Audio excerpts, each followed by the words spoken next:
Bom dia, gente. Bom dia, Gaivota. Eu Bom queria dia, agradecer. tudo bem? Tudo bem, aqui estamos Para para mais um tomar café. café juntos Pois e é, né? Coisa boa, né? começar o dia conhecendo com uma história aí super inspiradora, conhecendo uma pessoa super líder e também uma pessoa extremamente agradável, né? Obrigada. Eu queria agradecer por você ter aceito o convite, né? Então, essa é uma terceira conversa que eu estou fazendo com pessoas, com mulheres, né, que têm uma trajetória que, de certa forma, são inspiradoras para mim e para muitas outras pessoas, né, que fazem a diferença aí no mundo. E eu fiquei muito Coisa feliz boa. de conhecer a sua história, de conhecer um pouquinho do seu trabalho. Vamos saber. Em que a gente tem esse carinho das pessoas que acompanham um pouco do nosso trabalho, né? E eu digo assim, que para a gente é um grande prazer você abrir uma oportunidade para a gente poder falar, porque é tão ruim a gente falar da gente, né?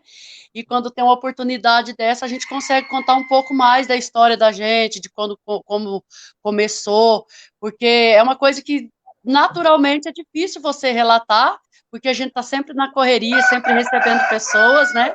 Então acaba assim, a gente às vezes até dividindo em partes, passando meio por cima, assim, e a história real mesmo, poucas pessoas conhecem. Sim. Gaivota, como que você passou a ser a mestranda Gaivota, que trabalha com capoeira e que leva isso para as crianças, para o desenvolvimento? O que isso tem a Bom, ver com a sua formação, com a sua vida? bom, a capoeira, ela é quase tudo, assim, na minha vida, sabe? Quase tudo, porque, assim, a gente ramificou bastante coisas, né? Então, assim, eu sou conhecida como mestranda gaivota, esse apelido eu ganhei do mestre Urso Preto.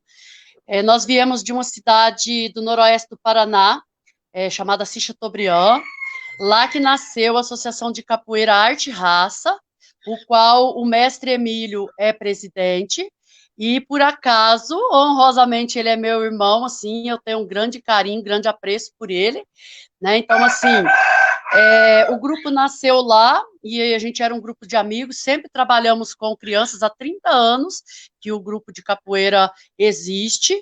Oficialmente registrado, nós estamos há 12 anos, né? Mas a gente já tem 30 anos de trabalho voluntário, então já trabalhei muito com desbravadores, já trabalhei com pequenos grupos em casa, já trabalhei muito com um grupinho de crianças. Então, a minha trajetória trabalhando com crianças foi aos 11 anos de idade, quando eu montei um grupinho de meninas, que a gente se encontrava no domingo à tarde, depois que fazia a limpeza da casa, as ordens da mãe. As amigas da escola, a gente se juntava e eu era a líder do grupinho. E eu tinha meninas, assim, com grande potencial, assim, mas eu tinha uma personalidade mais é, de organização com elas. Então acabou que eu fiquei era na casa delas e acabou que eu fui ficando como líder. E logo depois, já casada, tudo, né? Fui crescendo, trabalhando assim, vendo a minha mãe como espelho também de trabalho social. Aí logo depois o meu irmão se transformou em professor de capoeira, que é o mestre Emílio, né? Então ele foi trabalhando com capoeira e a gente começou a ajudar a montar a lista de chamada, coisas assim para organizar o grupo, né? Sem muita experiência, então. Oi? Lá no interior ainda ou já aqui em Curitiba? Lá no interior. Foi lá no interior que tudo começou. Então, lá a gente começou, a gente tinha 70 alunos na época, e a gente trabalhou lá com Vila das Artes, a gente trabalhou com brigadas de trabalho, com centro de convivência do idoso, que lá há 20 anos atrás, 23 anos atrás, eu já trabalhava com capoterapia, que não era conhecida ainda, né? A gente já trabalhava no centro de convivência com vários idosos e também nos finais de semana com as famílias dos idosos. Então, recuperação da saúde, autoestima, idosos com depressão, e eu gostava muito daquilo que eu fazia, né? E já estava dentro da capoeira também. Hoje a gente já se aperfeiçoou, hoje a gente já tem certificado, vai sempre inovando para a gente poder contribuir melhor, né, com o trabalho da Uhum. capoterapia. Então, cada oportunidade que a gente tem para estar atualizando, a gente está fazendo os cursos também. Muito legal. E você trouxe que a sua mãe, ela também era um exemplo, assim, de mobilização, de organização social. Que tipo de Sim, trabalho ela fazia? a minha mãe, ela era professora também, né? Então, minha mãe, ela era professora, ela era do tempo do Logos 2 ainda. É, então, ela dava aula de manhã, à tarde e à noite. Então, ela trabalhava demais, porque nós somos em 8 irmãos. Então, minha mãe era o alicerce de tudo, coluna de tudo da casa, né? Então, minha mãe trabalhava muito. E por isso ficou muita responsabilidade da casa para que eu comandasse, porque ela ficava o tempo todo fora, ela saía média de 5:30 da manhã e chegava em casa meia-noite. Depois que ela dava aula no Mobral, na escola Nelita Ramos Sabella, é que ela retornava para casa, exaustas. Lógico que a gente não fazia tudo como ela precisava, né, porque a gente era criança, mas a gente foi aprendendo, né, ser líder, ver onde que os irmãos estavam, com quem estavam andando, preparar alimento, lavar uma roupa, enfim, trabalho que a maioria das meninas hoje também ajuda em casa também. E ela E também foi, foi um com o exemplo exemplo dela, para vendo ela trabalhando e tudo, a gente foi aprendendo, né? Então, tudo sim, que a gente era, como era uma família muito grande, só ela que trabalhava na época, era muito difícil para nós, era uma vida muito difícil. E quando ela ganhava alguma coisa, que como ela trabalhava nessas escolas de rural, né? Então ela ganhava muita coisa assim da roça, milho, arroz, de saca. E quando ela chegava, aquele tanto de filho, a gente olhava assim e falava, poxa, ela vai dar tudo para os outros, né? Porque ela dividia assim com os vizinhos, com as crianças dos vizinhos, as frutas que ela trazia. Às vezes os pais dos alunos iam levar ela em casa, que era bastante longe, ia levar ela em casa de carro para poder levar as frutas, levar feijão, arroz, assim, de saca, né? E chegava uhum. lá, ela distribuía assim para a comunidade. E a gente cresceu assim, né? Então, a gente foi tomando esse exemplo. Hoje, dentro do social, está mais eu e o meu irmão, o mestre Emílio, e os outros ajudam tudo na caladinha. Quando a gente precisa deles, tanto eu quanto o mestre Emílio, a gente trabalha projeto Move Vida e Arte Raça. E hoje já tem aí Mãos Unidas, né? Já estamos com outro projeto também da Formada Balão, que está entrando, por quê? Porque como o Arte Raça é legalizado, e todos nós somos professores do Arte Raça, então nós trabalhamos em parceria. Muito legal. E me diz uma coisa, isso também te inspirou a ser professora, né? Você é pedagoga, né, Gaivota? Aí eu comecei, depois de casada, tudo, eu tinha feito até a 7ª série, e casei, tive filhos, e eu fui vendo que eu precisava voltar a estudar. Precisava voltar a estudar, e na época eu já estava trabalhando com educação infantil. Eu comecei a trabalhar com educação infantil em 96, na APMI, em Assis Chateaubriand, onde eu morava, e comecei muito cedo já, né, trabalhar com crianças, sempre gostei, e tive essa oportunidade na época, e continuei o meu trabalho, e aí eu vi que eu tinha necessidade de me atualizar. Então, eu voltei a estudar no Chateau, que é um colégio bem conhecido lá, e nós voltamos a estudar, logo depois já me ingressei no magistério, né, aí cursei o magistério, parei por um tempo porque eu tive filhos, né, e daí parei um pouco, e depois fiz pedagogia e fiz 2 anos de educação especial. Olha só, uma história de muita persistência, né? Porque, na verdade, não é comum a gente ver, né? Muitas mulheres que às vezes casam, depois é difícil de voltar para os estudos novamente, né? É muito difícil, é uma luta muito grande, mas eu digo assim, que tudo nessa vida, se fosse fácil, não era para mim, porque eu gosto muito de desafios.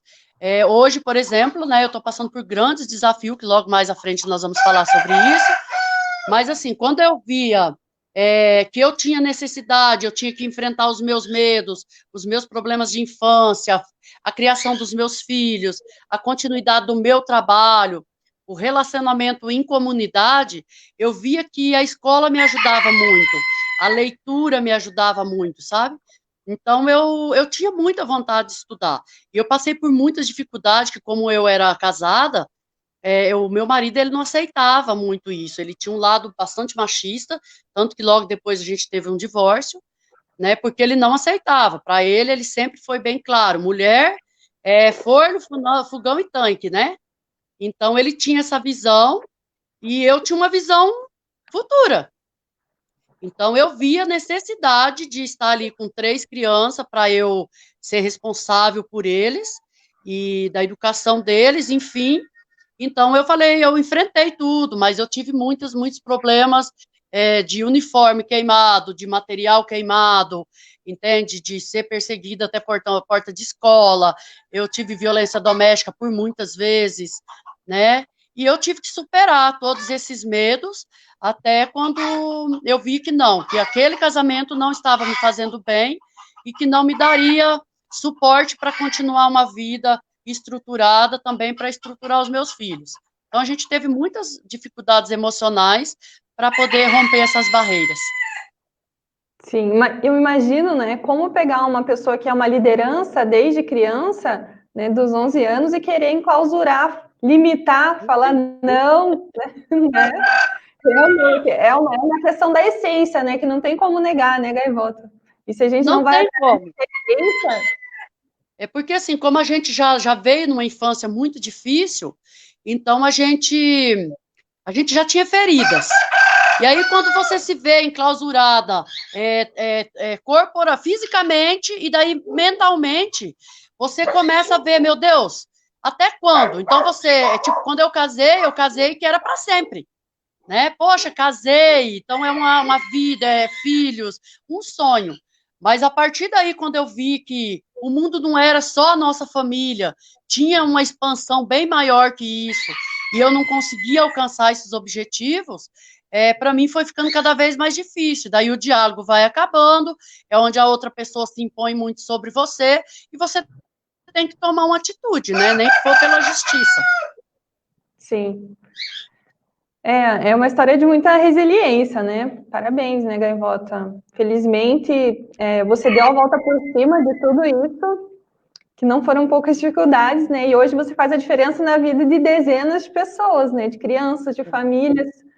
Então, graças a Deus, eu sou muito feliz com o que eu faço, eu gosto muito, tenho muito amor em tudo que eu faço, em cada detalhe, sabe? Porque eu me vejo muito na situação das nossas crianças.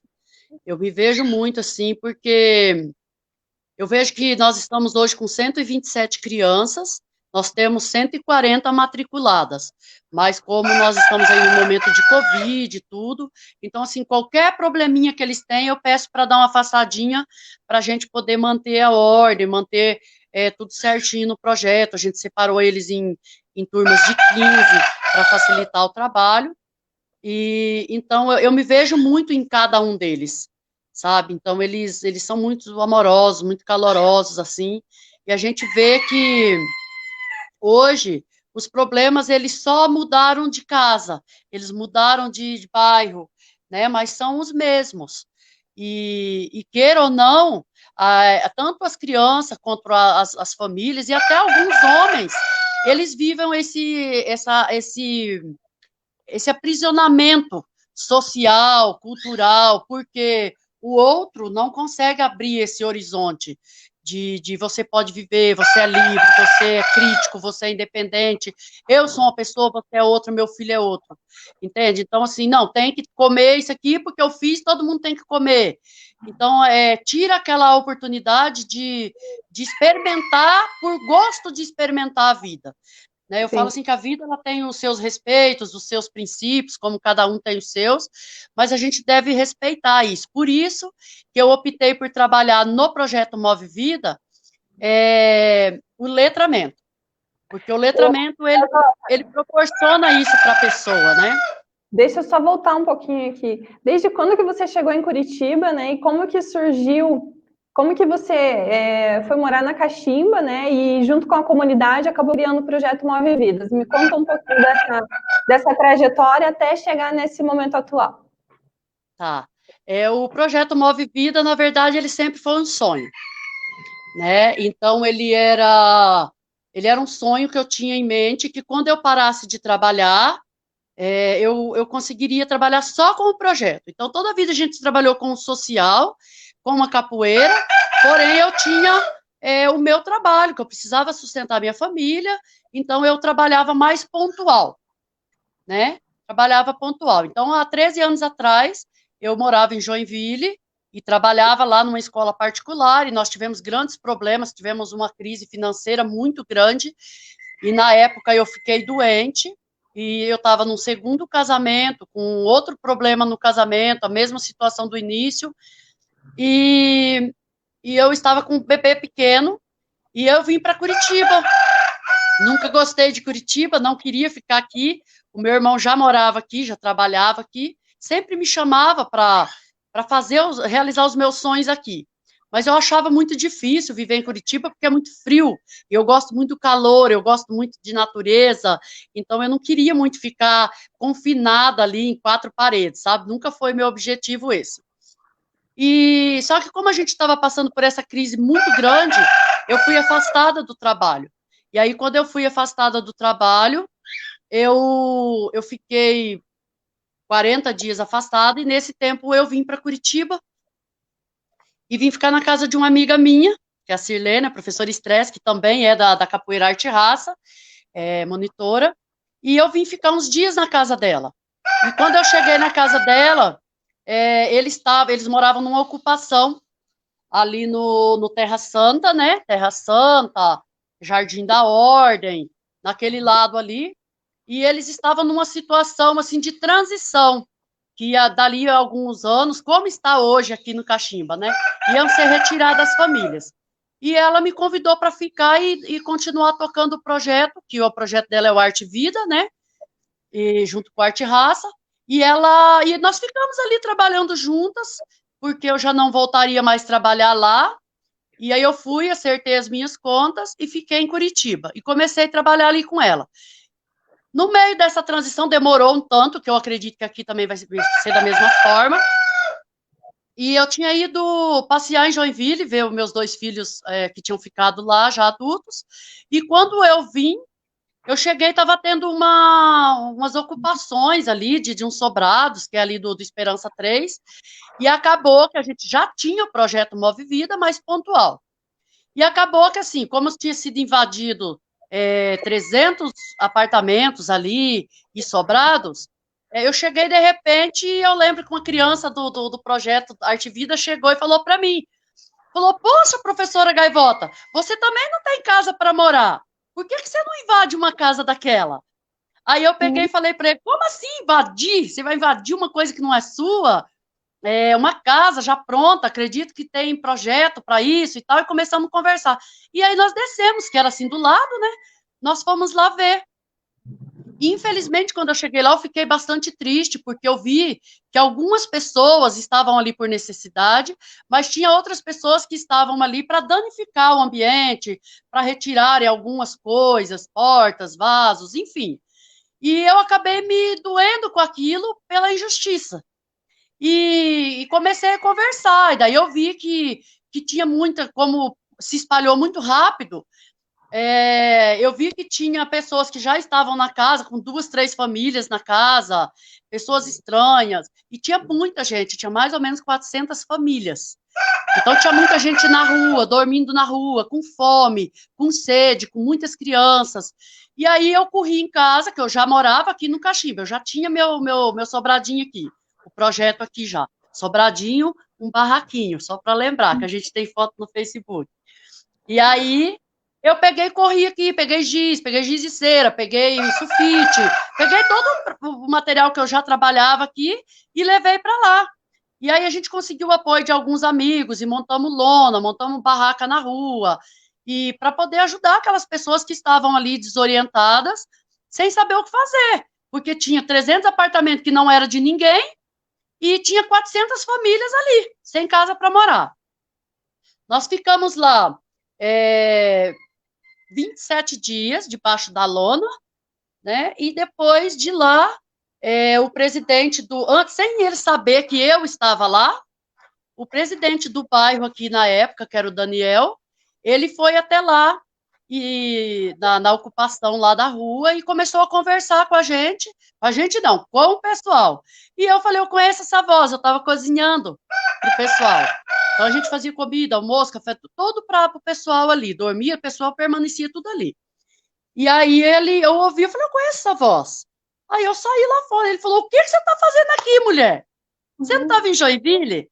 Eu falei, poxa, Daniel, cheguei aqui, está acontecendo assim, assim. Ele falou assim, não, porque daí chegou a ordem de despejo. E aí, esse povo ia para onde? Eles não tinham para onde ir. E aí foi feito uma seletiva pela Coab, na época era outro prefeito, né? Foi feito todo aquele resgate ali, vamos ver quem tinha direito, quem não tinha, por que estava ali. Cada pessoa foi atendida individualmente, a gente acompanhou tudo isso. E eu falei, não, eu tenho meu barraquinho lá embaixo, agora e esse povo vai para onde? Com esse tanto de criança, o que que eles vão fazer? Aí, como aqui estava já à frente, né, eu morava ali na 29 de outubro e já tinha o projeto ali, já trabalhava com a capoeira e já trabalhava com leitura com as crianças. Tudo dentro do letramento, porém, era uma pecinha 2 por 3 que eu trabalhava. Me diz uma coisa, e essas crianças que você trabalhava com letramento nessa oportunidade, eles tinham acesso à escola ou não? Era a única possibilidade? Eles tinham acesso à escola e na época não eram matriculadas. Eles iam por gosto, passava, ouvia a gente tocando berimbau, a gente cantando, jogando capoeira e eles se aproximavam. E ali eles ficavam. Aí sempre a gente tinha algum lanche, um suco, uma bolacha, servia para eles. Muitas vezes as mães não sabiam nem onde que estava. Porque como o bairro estava começando, então ainda tinha lona, ainda tinha casinha de lona, era bem precária a situação da 29 ainda. E aí a gente construiu lá, que foi o mestre Emílio, mais alguns amigos me ajudaram a construir 2 peças altas, porque tinha muita enchente, então as casas enchiam muito de água, e então eles fizeram uma estrutura bem alta, aí todo mundo ria que eu estava com uma arca de Noé, enfim, mas eu pensava muito na segurança das crianças. E na época o esgoto todo do Caximba, ele caía embaixo da minha casa, né? Então, todo o esgoto caía embaixo da minha peça ali. E a gente tinha um espacinho, assim, de 1 metro, onde as crianças passavam, e eu tinha uns 2 metros, assim, de terra, onde a gente ficava ali com eles, e fazia aula, enfim.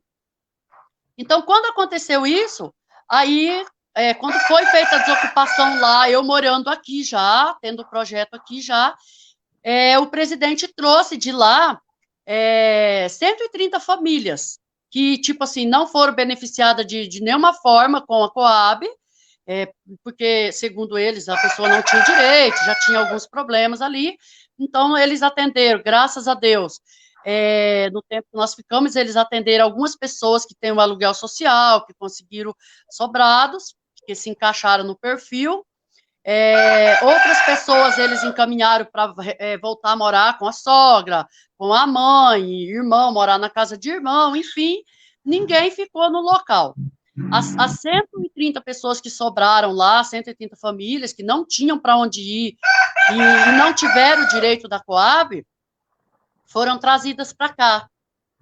E essas pessoas foram trazidas para cá, foram abertos alguns terrenos e foram doados esses terrenos para essas pessoas morarem, construir o seu barraquinho e viver com um pouco mais de dignidade que não fosse na rua, né? E aí eles vieram para cá, nós começamos a limpar o local, a organizar o local. Para isso nós montamos aqui uma grande estrutura também com lona, que já é na onde eu estou, que é a Comunidade Abraão, né? Que é vizinha da 29. E juntos aqui nós ficamos trabalhando. Eu só vim de lá, ficava aqui, fazia comida, a gente buscava roupa, calçado, alimento, e eles prestavam serviço para limpar. Então, eles trabalhavam, a gente organizava a limpeza, a reorganização do local, para eles terem direito a esse terreno, para eles construírem um barraquinho para eles. Com o tempo, com a dificuldade da água, da luz, não tinha rua, não tinha nada, e algumas pessoas tinham muitas crianças. Então, eles acabaram, porque não tinha vaga na escola também, não tinha vaga na creche, e não tinha luz e água mesmo, não é que faltava, não tinha. E os gastos eram muito grandes para a gente poder abrir, comprar ferramenta, manter esse pessoal se alimentando, porque precisava ficar tudo lá no agrupamento, né? Não tinha como, eles não tinham para onde ir. Só quem ia para o meu barraquinho de tarde era eu. Então, toda tarde eu terminava ali 10 horas da noite, 11 horas, deixava eles ali no acampamento com adultos, que tinha famílias inteiras, né? E eu ia para casa. E 5:30 da manhã eu voltava de novo para fazer comida e dar todo aquele andamento. As roupas eu levava e lavava na minha casa também. E com isso, as pessoas foram limpando e foram alguns construindo seus barracos. Outros não conseguiram, porque não tinha vaga da criança, tinha alguns deles que as esposas estavam grávidas, e era muito difícil mesmo, tinha muito mosquito, era muito triste de ver.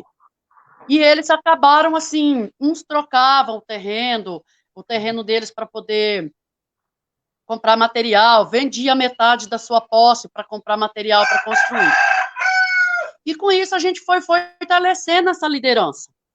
Então nós ficamos um tempo sem estar atendendo as crianças, só atendia na lona, porque tinha muita criança, né?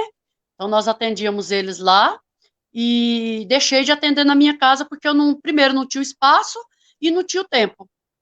E de lá para cá nós continuamos fortalecendo cada vez mais, lutando, buscando parcerias. Aí o mestre Emílio foi ajudando bastante, contactando outras pessoas que tinham interesse. Algumas famílias ficaram por um bom tempo, né? E outras não. Então nós estamos aqui desde 2008, né? Desde 2008 nós estamos aqui. Em 2012, que nós conseguimos vir para esse ponto que eu estou hoje, né? Porque era lá na frente, era na 29. Aí, com todas essas mudanças, o Daniel falou para mim, o trabalho que você faz, ele precisa de espaço. Eu falei, eu sei, mas no momento eu não consigo. E o meu acerto de trabalho ainda não havia saído. Então, eu estava na mesma situação de crise com as outras pessoas, porque tinha um processo em andamento e eu tinha que aguardar.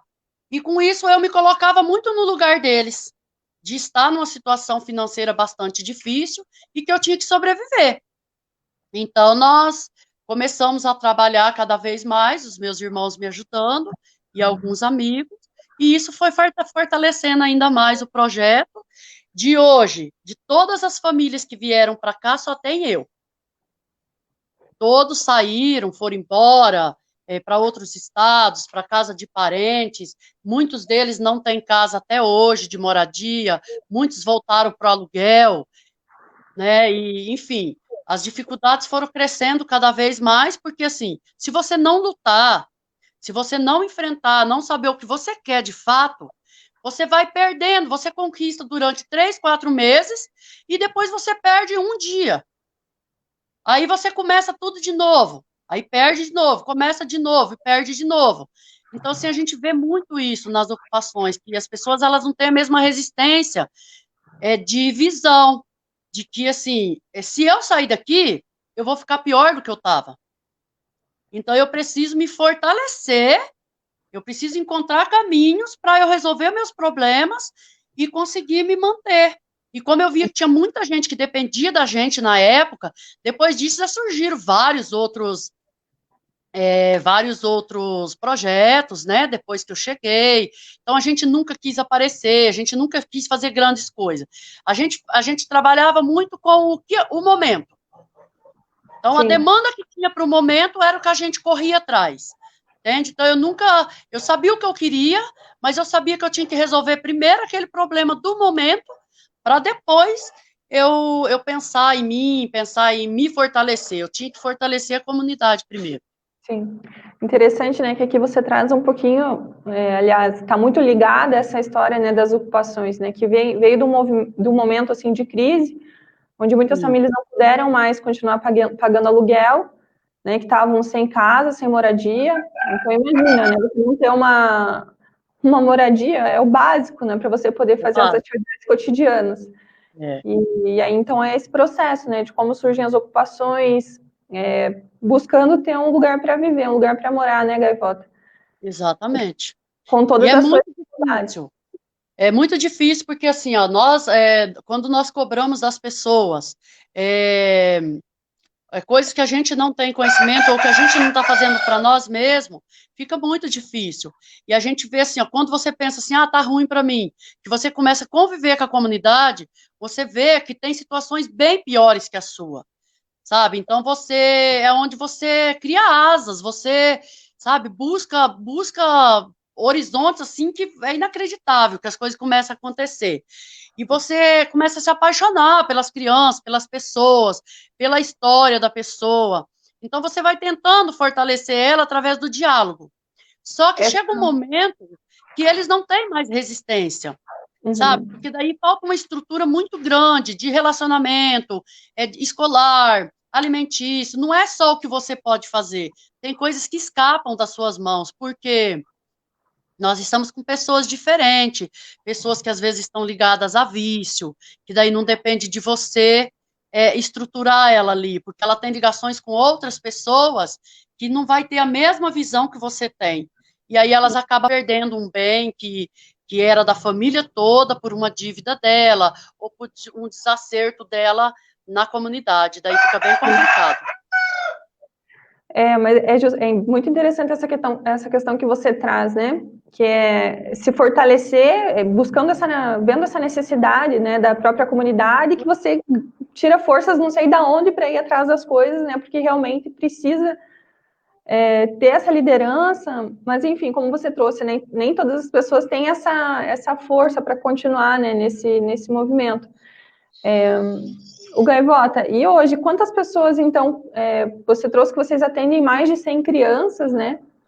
E Sim. com essas atividades... Hoje nós estamos com 140 matriculadas, nós estamos atendendo 127 presentes, nós trabalhamos em período integral, porém, contraturno, né?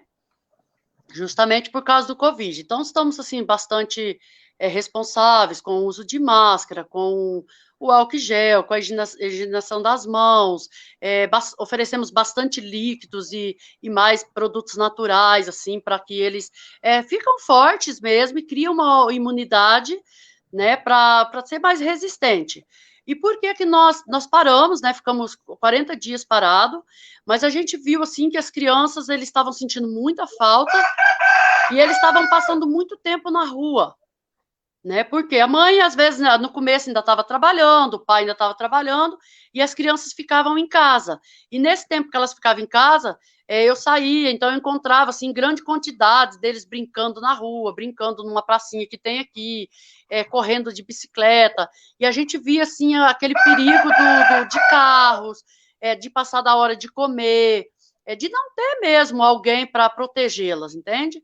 Então, foi quando nós, primeiro, nos organizamos com os voluntários, fizemos alguns cursos, buscando algumas aprendizagens, para a gente continuar atendendo. Como o nosso espaço é um espaço amplo, todo aberto, né, todo muito bem arejado, então facilitou bastante isso para a gente. Daí a gente trabalha com esporte, muito lazer, né? E então todos os trabalhos que a gente vai fazer, de artesanatos, enfim, a gente procura sempre fazer ao ar livre. Né? Então, sempre ao ar livre, porque facilita bastante. Uma sala fechada já complica bastante as situações, né? Eu estive aí no projeto, né, esse ano, e é realmente um ambiente muito agradável, né, de estar, e para as crianças brincarem, tem várias possibilidades aí. Inclusive os animais que a gente está ouvindo aí em toda a live, né, Gaivota? Conta um pouquinho até da importância, né, dos animais para o desenvolvimento das crianças. Pois é, aqui começou com a primeira ave, que é a gaivota, né?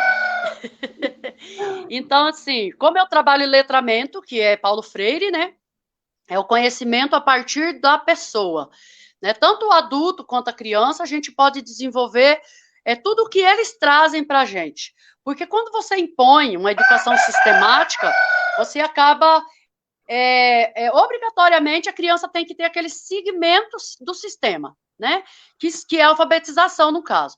Alguns professores, mesmo acompanhando o sistema, eles já têm uma coisa assim, muito emocional e mesmo na razão de buscar fontes e alternativas para ensinar as crianças na alfabetização de uma outra forma, para alcançar todas. Outros já não. é isso mesmo.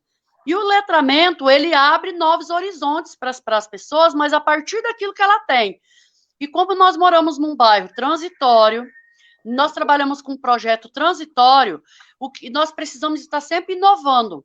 Mesmo com a capoeira, eu trabalho letramento. Na capoterapia, trabalho letramento. Então, eu não tenho uma aula formalizada. Mesmo eu tendo um planejamento, o meu planejamento ele é muito flexível. Por quê? Às vezes a criança chega naquele dia, assim como ele vai chegar na escola também. Ele passou por alguns problemas em casa, ele passou por algumas dificuldades, diferente de cada um, mas ele chega e nós não podemos recebê-lo da mesma forma que a gente recebeu o outro que chegou sorrindo para te abraçar, né? Então você vai buscando novas alternativas para alcançar o desenvolvimento dessa criança. De repente, nesse dia, ele quer só brincar. Porque naquele momento ele vai aprender muito mais brincando do que pintando, desenhando. Então nós trabalhamos, e com isso é onde entram os animais, as aves, né? A gente tem diversos aqui. Então porque eles vão aprendendo, eles diferenciam as raças, mesmo nos cachorros, e nós resgatamos alguns cachorros e gatos na rua também. Depois a gente passa para adoção. E aí temos aves, temos galinha, pato, ganso, marreco. Então, eles começam a definir. E eu vejo que tem muitos adultos que chegam aqui e olham um pato e falam, olha um ganso. Né? Daí você fala, não, esse é um pato, né? Ué, mas qual a diferença? Aí você já mostra.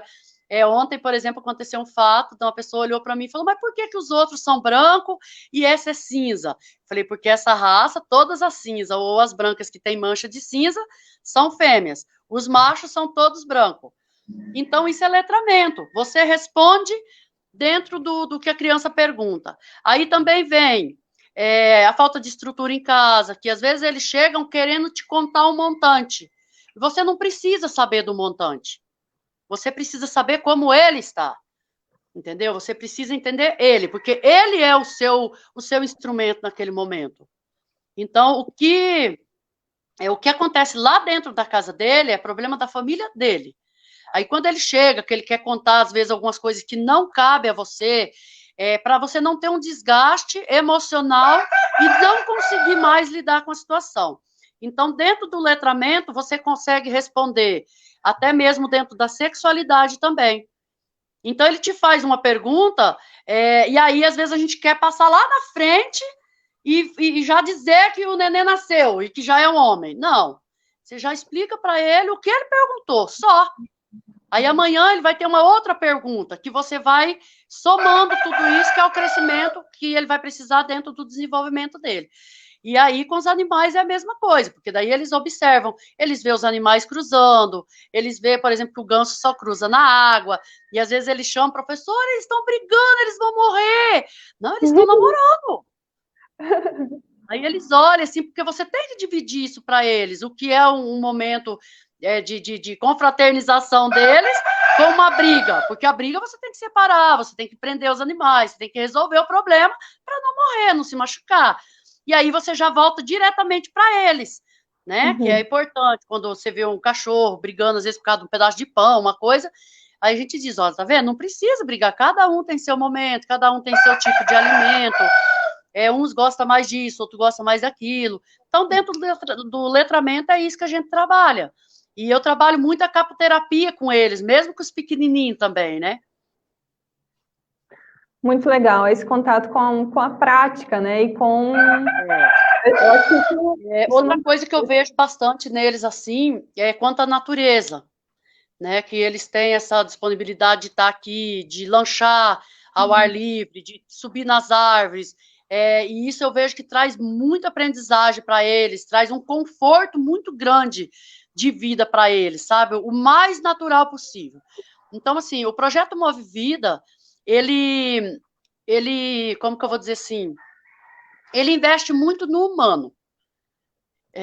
Você conheceu aqui o nosso espaço, então, assim, a gente nunca foi de muito luxo, até porque a gente sabe que a gente está numa área de ocupação e que você não pode fazer um investimento muito alto e também você não pode sair danificando tudo que tem, para você estar furando e construindo aí grandes estruturas, porque isso não depende da gente, tem todo um sistema por trás, né? Então, o que a gente faz? A gente aproveita todos os espaços verdes que a gente tem, que está dentro do letramento também. Então, a gente tem árvores frutíferas, tem nativas. Então, sempre quando eles encontram assim, alguma araucária, que os esquilos abrem, daí acaba brotando, e eles encontram, eles vêm me buscar onde eu estiver. Eu achei uma mudinha. A gente já vai, já coloca um pneu, já coloca terra, coloca folha, que é para proteger. Então a gente vê eles falando, ó, não pode pisar ali, que ali tem uma araucária. Ó, ali tem uma palmeira, né? Então eles falam, e eu vejo que eles vão aprendendo isso. Então eles veem, por que que não pode? Tipo, o dia que deu temporal, então caiu algumas árvores, ou simplesmente elas deitaram um pouco. E eles disseram, professor, por que que você está escorando? Você está colocando mais uma perna na árvore. Aí eu falei, porque ela caiu, mas ela não caiu totalmente. Então, assim, nós vamos chegar folha, terra na raiz dela e vamos escorá-la, porque nós vamos precisar dela, né? Porque vai chegar o verão, vai estar quente, nós precisamos ter a natureza perto da gente. Então, são perguntas que eles fazem e a gente vai respondendo no momento certo. Muito legal. Mais ou menos quantos anos, assim, que as crianças, elas permanecem frequentando o projeto, Gaivota? Olha, eu tenho criança que já está há muito tempo, porque são crianças, assim, que a família conseguiu se estabelecer no local, vaga escolar, e mesmo que teve aí, assim, alguma falta de estrutura, tanto financeira quanto de família mesmo, eles permaneceram, principalmente as mulheres e os filhos, né? Mas, assim, eu tenho muitos irmãos, por isso que eu digo, assim, para você que é transitório. Porque, tipo, eu tenho 7 irmãos, 5 irmãos, e às vezes acontece uma coisa que a criança anoitece e não amanhece. Então, são 7 crianças que, de repente, no outro dia, a mãe vai me ligar e dizer, olha, os meus filhos não vão mais porque aconteceu assim, assim, assim, eu tive que ir embora daí e não tive tempo de te explicar. Você entende? Então, a gente sabe, só que eu vejo, assim, que até hoje eu tenho eles no Facebook, eles me mandam recado, eles me mandam foto, eles falam sobre a saudade que eles têm do projeto, sobre a diferença que a gente fez na vida deles, né? Quando as crianças ainda são muito pequenas, as mães falam, né? Poxa, eu estou aqui, por exemplo, em tal lugar, aqui a gente não recebe doação de nada, a gente passa muita dificuldade, mas eu tive que vir para cá, me obriguei a isso. Você se entristece, mas você fica feliz porque você vê que você fazia diferença na vida daquela família. Né, que vale a pena você fazer, porque tem a gratidão. Às vezes a pessoa que é atendida hoje e que não conheceu o projeto quando chegou aqui, quando a gente lutava, a gente trabalhava o dia inteiro puxando terra, abrindo buraco, trabalhando muito, assim, fazendo trabalho de homem mesmo, para poder conseguir levantar alguma coisa. Essas pessoas que chegaram agora, elas não acompanharam isso. E já essas outras, sim, elas conhecem a nossa história, elas compartilharam. Então, eu tenho criança aqui que está 2 anos, eu tenho criança que está 4, tenho criança que está 1, tenho criança que está com 2 semanas. E assim, sempre que abre a vaga, eu explico para a mãe, falo, ó, enquanto a sua vaga não for preenchida, a criança pode voltar. Mas é muito difícil a criança sair para ficar no bairro, muito difícil. Sempre quando sai é porque aconteceu algum fato e eles se obrigaram a ir embora. Infelizmente. Já para a gente encaminhando para o final, né? A gente já está aqui conversando há mais de 40 minutos, né? E a conversa passa muito rápido, porque você traz muitas coisas interessantes. Eu queria saber, assim, para a gente finalizar, o que você... Quais são os momentos, assim, que você se sente mais feliz diante do trabalho que você realiza? E se tem alguma forma, né, se hoje, por exemplo, com relação à manutenção do projeto, se tem algum tipo de auxílio externo que é necessário, que de alguma maneira as pessoas poderiam estar auxiliando ou não? Bom, o projeto, quem mantém mesmo o projeto financeiramente sou eu, né? Então, assim, eu não sou mulher de muito luxo, eu sou uma autodidata, então, assim, nunca fui de ter muitos gastos externos, Então, eu sempre, esse pouco que eu tenho, que hoje eu tenho uma pensão, e com essa pensão eu consigo manter o projeto, né? E aí eu tenho minha família que me apoia, que nem dizer, eles não estão aí para enfrentar essas loucuras todas, mas eles me apoiam bastante. E hoje a gente tem alguns amigos que conheceram o projeto como você e foram abrindo assim, por exemplo, a gente não tem um financeiro, mas se eu preciso de um material, principalmente para o projeto, eu sei separar bem o que é o projeto e o que é a minha casa. Né? Então, assim, Uhum. o que é meu, eu consigo manter, porque eu tenho orgulho disso, de conseguir manter a minha vida e a vida dos meus 2 filhos. Eu tenho um de 5 anos e um de 12, né? Então, que moram aqui comigo no projeto.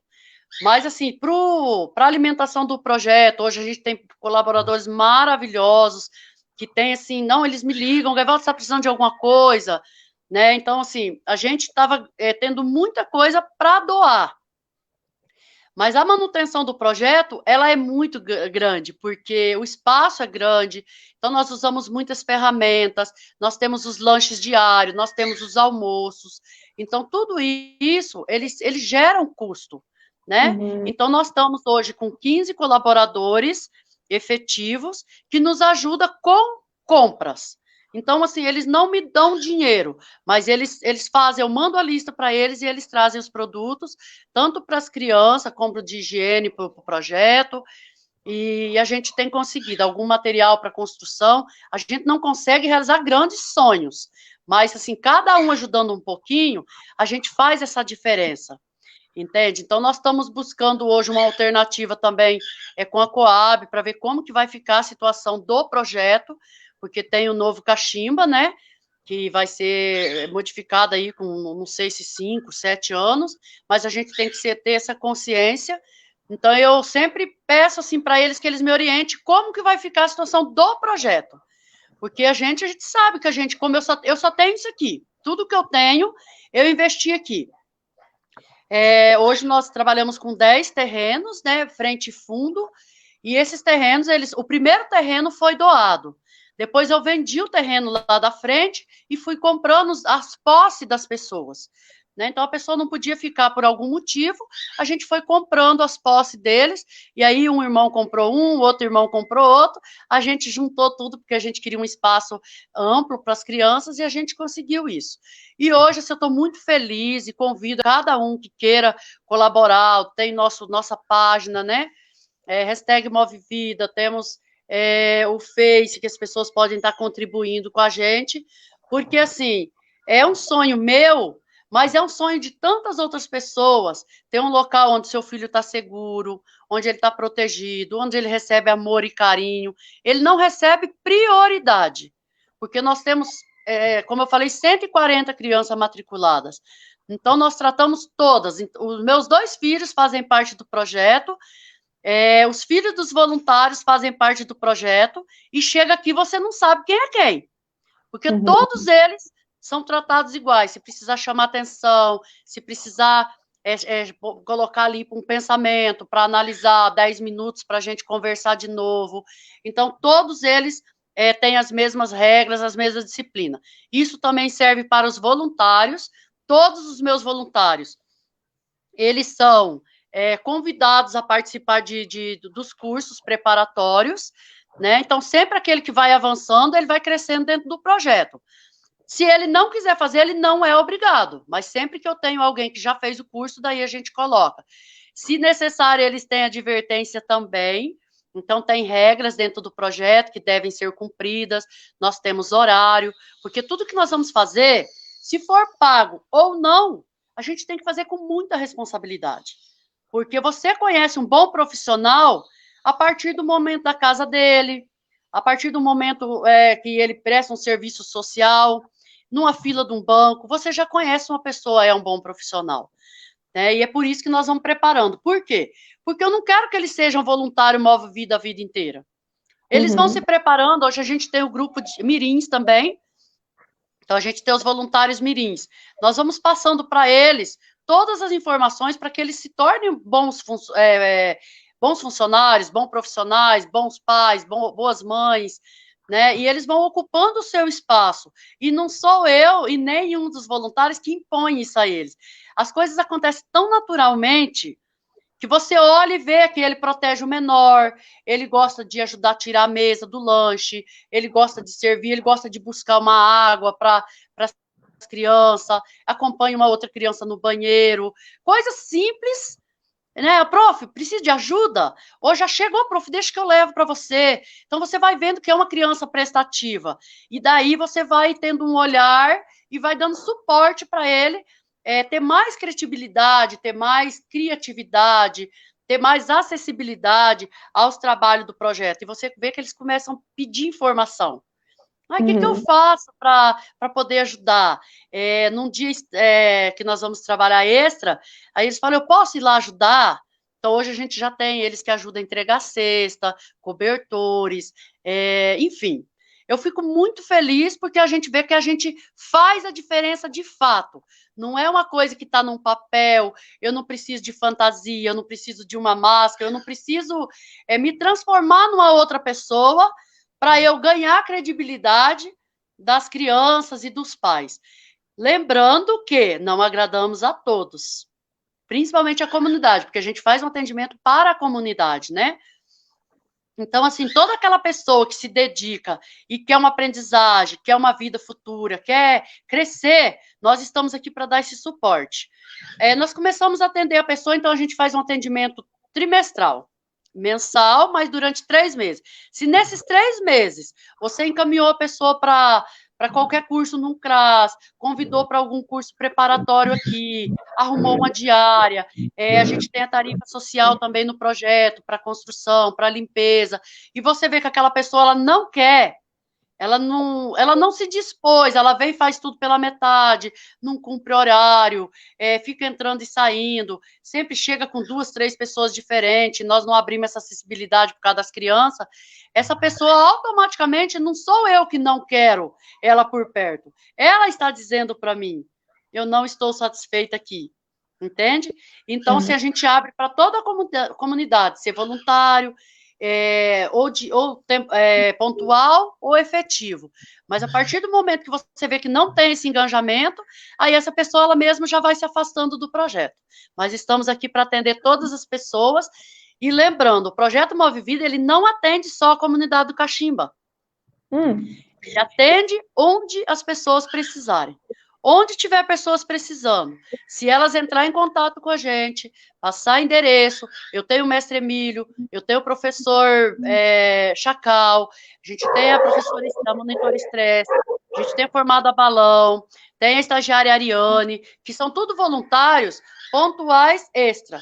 Eles não precisam estar no projeto diariamente, mas eles buscam as doações, eles levam cesta para as pessoas que precisam e não podem vir até o projeto buscar, e às vezes eu não posso ir. São pessoas acamadas, são idosos, ou são algum ponto de emergência, que às vezes a gente encontra uma pessoa que chegou de outro lugar e chegou totalmente desestruturado e precisa. Então, eles são o nosso suporte nas entregas. Gaivota, você traz tantas informações aqui, se eu tentasse resumir essa live, né, algumas palavras seria muito difícil. E assim, eu vejo que tem um papel bastante importante também, porque você mostra uma realidade que muitas vezes é desconhecida, né, que é invisível para muitas pessoas na cidade, inclusive que fazem parte, né, da minha convivência, do meu círculo social, né. Então, além de tudo, né, de mostrar o seu trabalho, como que ele é extremamente importante para o desenvolvimento de crianças, né, que é nessa fase infantil, onde está sendo desenvolvido o cérebro, as principais, o desenvolvimento neural, né, veja como que isso vai acabar influenciando em toda uma vida, né, no desenvolvimento dessas pessoas. Exatamente, isso mesmo. Mas além de você estar falando aqui do seu trabalho, você está mostrando uma realidade, né, que para muitas pessoas que estão, por exemplo, aqui no meu Facebook, que não conhecem essa realidade.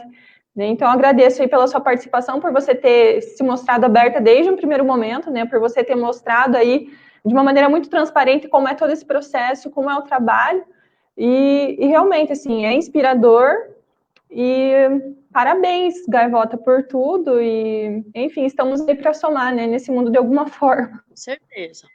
Eu digo assim que a gente não é um exemplo, nós não somos perfeitos. A gente tem os problemas da gente, nós somos seres humanos. né? Só que, como eu digo para você, se for para mim viver uma mentira, tem tantos outros rumos que eu posso tomar, e quando você trabalha com a comunidade, volto a dizer, então a gente trabalha com muita conscientização nas doações de alimento, de roupa, de calçado.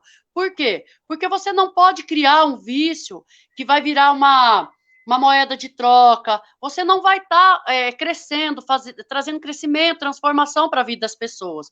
Você vai estar criando uma rotina costumeira que você vai estar atrapalhando a vida dela e das pessoas que o cercam.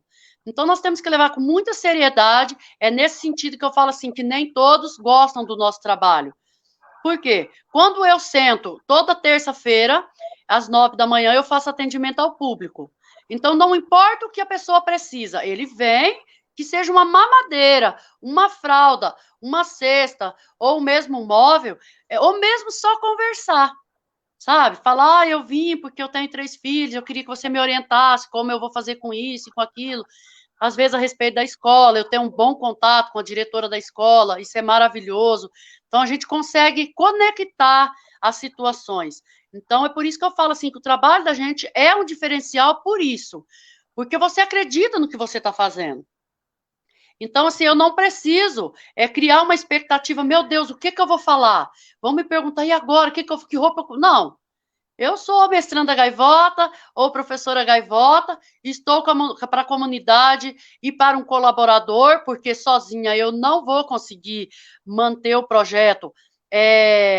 Eu digo assim que a gente caminha, né? A gente caminha sozinho. Mas quando você tem amigos, você consegue dar um passo a mais, você consegue sonhar um pouco mais e trazer melhorias.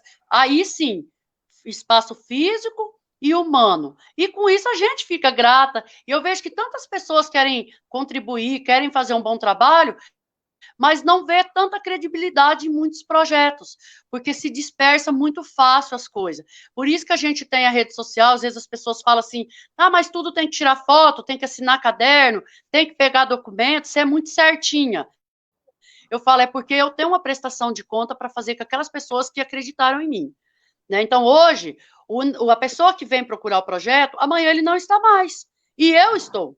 Tanto que estamos aqui há 13 anos trabalhando. Então, eu agradeço muito por você ter aberto esse espaço para a gente. Provavelmente vamos ter outras situações. Não vamos contar toda a nossa história, não vamos conseguir, porque é bastante extensa, mas resumimos um pouco aí, eu já falo um tanto demais vezes, mas eu fico muito feliz de ter participado.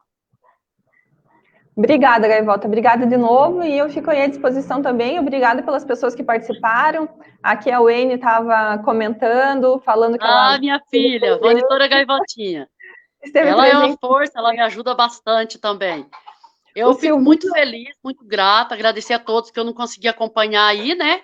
Mas eu fico muito grata com todos que participaram com a gente, entre em contato com o projeto.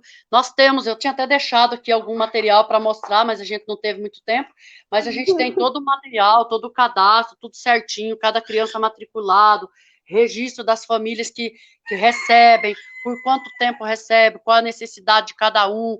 Uns eu já conheço assim como se fosse da família, né?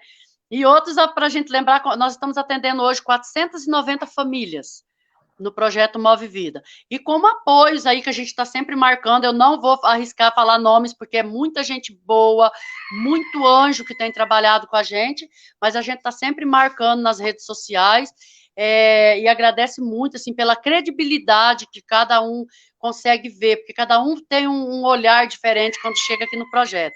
Agradecer a você por essa porta aberta, Deus te abençoe, Deus te ilumine sempre, e que o mundo tenha pessoas assim, que se compromete em fazer algo diferente, porque igual tem um monte de gente para fazer.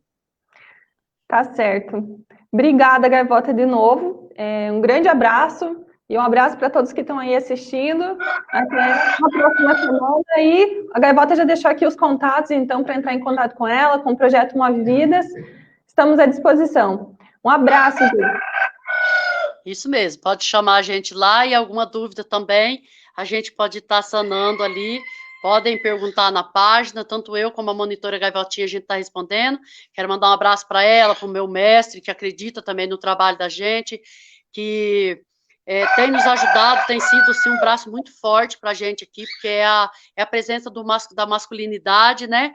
E isso fortalece bastante o projeto.